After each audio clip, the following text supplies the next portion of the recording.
This is the story of a boy named Ray. His whole life changed from a hookup one day. With no protection or reasonable thinking, he went out one night and began heavily drinking. He met a nice girl and one thing led to another, and the morning after they parted without a word to each other. Go. A few weeks later, Ray noticed something strange but relatively simple. He thought maybe it was a rash or maybe a pimple. On his genitalia, he thought this is surely abnormal. Then he remembered his intercourse has not been so formal. Despite the growing amount of lesions and sores, even his flu-like symptoms, Ray still chose to ignore the fact that he might have made a huge mistake by not using protection for his health's sake. After a while, his symptoms subsided, and Ray thought he was fine until his ulcers decided to reappear and spread further to make a comeback. Ray could no longer hide this and needed to backtrack. He came to a conclusion that these lesions could be the symptoms of a very serious STD. His doctor examined the sores and gave him a diagnosis. Then he handed him a pamphlet with a genital herpes prognosis.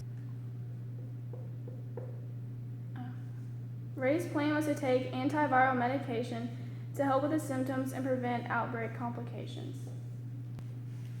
Unfortunately for Ray, genital herpes is chronic, and looking back, Ray thought this was also ironic, that such a wild and fun night could eventually lead to a lifetime of ulcers and sores that can bleed and spread around his body and to others if he does not take caution. The most effective prevention is condoms, but there is no guaranteed option.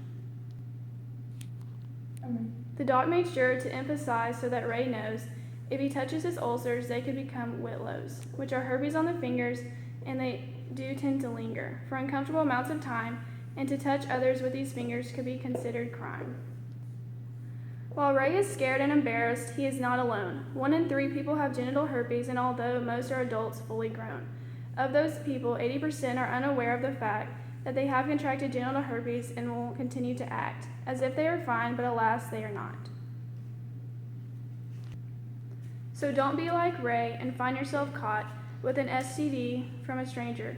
Choose to be safe instead, wear condoms, know your partner, and use the brain in your head.